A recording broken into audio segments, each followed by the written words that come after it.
আসসালামু আলাইকুম ওয়া রাহমাতুল্লাহ। নাহমাদুহু ওয়া নুসাল্লি আলা রাসূলিল কারীম, আম্মা বাদ।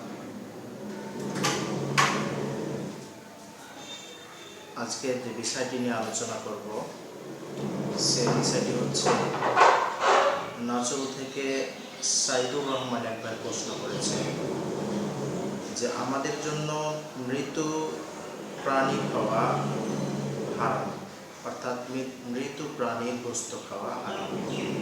তবে কি আমরা মৃত্যুর যে চামড়া, সেই চামড়াকে আমরা গ্রহণ করতে পারি কিনা, এ বিষয়ে ইসলামের নির্দেশনা কি তিনি জানতে চেয়েছেন। প্রথমত বলবো ভাই যে ইসলাম এমন একটা ধর্ম যে ধর্মের সকল সমাধান আল্লাহ সুবহানাহু ওয়া তাআলা এবং তার রাসূল সাল্লাল্লাহু আলাইহি সাল্লাম দিয়ে গেছেন। তো আমরা এই বিষয়টি আমরা জানব। আমরা সবাই জানি যে একজন মুসলিমের জন্য আল্লাহ সুবহানাহু ওয়া তাআলা এবং তার রাসূল সাল্লাল্লাহু আলাইহি সাল্লাম তথা ইসলাম মৃত প্রাণীর গোশত খাওয়াকে হারাম করেছেন।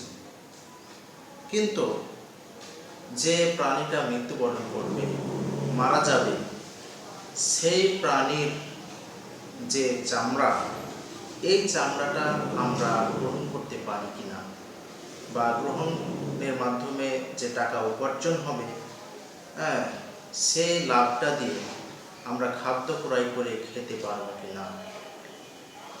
জি সম্মানিত ভাই, আপনি যে প্রশ্ন করেছেন সে প্রশ্নের উত্তর হচ্ছে যে আপনি ওই মৃত প্রাণীর চামড়াটা গ্রহণ করতে পারবেন এবং সেটা গ্রহণ করার পরে বাজারে বিক্রি করে সে বিক্রয় মূল্য টাকা দিয়ে, অর্থ দিয়ে আপনি কোনো পণ্য কিনে খেতে পারবেন।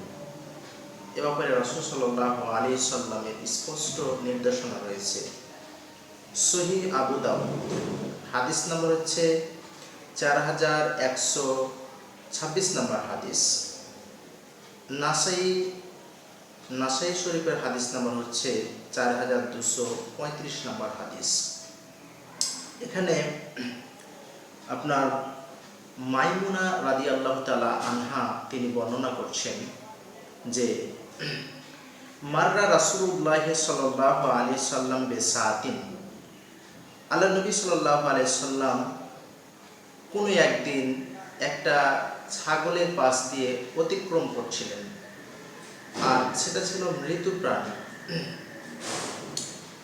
তো আল্লাহ নবী সাল্লাল্লাহু আলাইহি সাল্লাম দেখলেন যে ইয়াজুরুনাহা, ওই ছাগলের মালিক, ওই ছাগলটা মারা যাওয়ার কারণে, মৃত্যুবরণ করার কারণে ছাগলের মালিক তাকে টেনে হেঁচড়ে নিয়ে যাচ্ছে। এক জনশূন্য ময়দানে সেটা ফেলে দিবে অথবা সেটাকে পুঁতে রেখে দিবে, এই কারণে নিয়ে যাচ্ছে। তো আল্লাহ নবী সাল্লাল্লাহু আলাইহি সাল্লাম তিনি বলছেন, ফাকার রাসূলুল্লাহ সাল্লাল্লাহু আলাইহি সাল্লাম, আল্লাহ নবী সাল্লাল্লাহু আলাইহি সাল্লাম ওই ছাগলের মালিকদেরকে উদ্দেশ্য করে বললেন যে লাউ আখাসতুম ইহাবাহা, তোমরা কেন তার চামড়াটা গ্রহণ করে নিলে না। অর্থাৎ যে এই প্রাণী মৃত্যু বরণ করেছে, মারা গেছে, এটা তোমাদের জন্য হারাম। তোমরা এটাকে ফেলে আসবে, পুঁতে আসবে, সেটাকে সমাধি করে দিবে, কিন্তু এর যে চামড়া, এই চামড়াটা তোমরা কেন গ্রহণ করে নিলে না। অর্থাৎ আল্লাহ নবী সাল্লাল্লাহু আলাইহি ওয়াসাল্লাম বোঝাতে যাচ্ছেন যে এই চামড়া গ্রহণ করে তোমরা এই চামড়া কেন নিজে কোনো পাত্র বানালে না, বা এই চামড়া তোমরা কেন বাজারে বিক্রি করলে না, দিয়ে বিক্রয় মূল্য টাকা দিয়ে তোমরা তোমাদের পরিবারের জন্য কেন তোমরা কোনো খাদ্য ক্রয় করলে না। আল্লাহ নবী সাল্লামের উদ্দেশ্য হচ্ছে এটা। তো আল্লাহ নবী সাল্লাল্লাহু আলাইহি সাল্লামকে ওই ছাগলের মালিকের কয়েকজন ব্যক্তি ছিল, তারা উত্তর দিচ্ছেন যে ফাকালু ইন্নাহা মাইতুন, আল্লাহ নবী সাল্লাল্লাহু আলাইহি সাল্লামকে বলছেন তারা যে আল্লাহ নবী এটা তো মৃত প্রাণী, অর্থাৎ আপনি তো বলেছেন, আল্লাহ সুবহানাহু ওয়া তাআলা বলেছেন, আপনি বলেছেন, ইসলামের নির্দেশনা হচ্ছে যে আমাদের উপরে যে আপনার মৃত প্রাণী গোস্ত আমাদের জন্য রক্ষণ করা, খাওয়াটা হারাম, যার কারণে আমরা ফেলে দিচ্ছি। এটা তো মৃত্যু, আমরা কিভাবে চামড়াটা নিতে পারি? তাহলে নবী সাল্লাল্লাহু আলাইহি সাল্লাম বলছেন যে ইউতাহিরুহাল মাউ ওয়াল করাজু, আল্লাহ নবী সাল্লাল্লাহু আলাইহি সাল্লাম বলছেন, জেনে রাখো সেটা জীবিত হোক অথবা মৃত্যু হোক,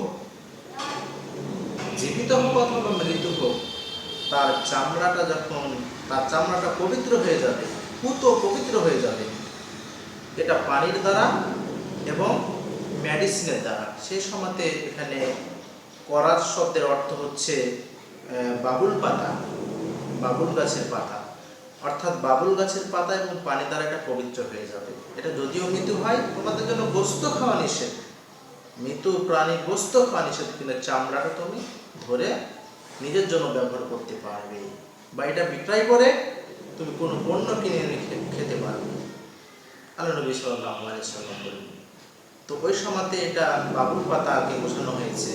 তাহলে এখানে পানি বা আমরা যে সমস্ত মেডিসিন দিই, এই সমস্ত মেডিসিনের মাধ্যমে আপনি একটা মৃত জন্তুর, যেগুলো হালাল, এখানে হারামের কথা বলা হচ্ছে না, যেগুলো হালাল প্রাণী, সেই হালাল প্রাণীর মৃত্যু মানে চামড়াটিকে আপনি মালিক করতে পারবেন, নিজের জন্য মালিক ধরতে পারবেন, সেটাকে বিক্রয় করে সেই বিক্রয়ের মূল্য দিয়ে আপনি আপনার ফ্যামিলির জন্য কিছু কিনে সেটা খেতে পারবেন, কোনো সমস্যা নাই। এই হাদিস থেকে আমরা স্পষ্ট জানতে পারলাম যে মৃত প্রাণীর গোস্ত খাওয়া আমাদের জন্য হালাল। তবে যে মৃত প্রাণী হালাল, যে হালাল প্রাণীটা মৃত্যুবরণ করেছে, তার চামড়াটা আপনি গ্রহণ করতে পারবেন। এটা নেওয়ার ব্যাপারে রাসূল সাল্লাল্লাহু আলাইহি সাল্লামের নির্দেশনা রয়েছে। যদি ইচ্ছা করেন আপনি নিতে পারবেন, তবে ইচ্ছা না, এটা নেওয়াটাই ভালো। যেহেতু রাসূল সাল্লাল্লাহু আলাইহি সাল্লাম এখানে ছাড় দিয়েছেন, নেওয়ার জন্য উদ্বুদ্ধ করেছেন, সাহাবীদেরকে উদ্বুদ্ধ করলেন, তাহলে আমরা সেটা গ্রহণ করতে পারি।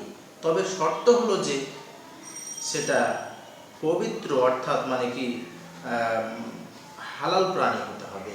হারাম প্রাণীর গোস্ত জীবিত অবস্থাতে খাওয়া যাবে না, মৃত অবস্থাতে খাওয়া যাবে না। হালাল প্রাণীর চামড়া জীবিত অবস্থাতেও মানে কি করা যাবে না, নেওয়া যাবে না, মৃত অবস্থাতে নেওয়া যাবে না। আল্লাহ সুবহানাহু ওয়া তাআলা যেন আমাদেরকে ইসলামের সঠিক বুঝ দান করেন। আমরা সবাই আল্লাহুম্মা আমিন। আসসালামু আলাইকুম ওয়া রাহমাতুল্লাহ।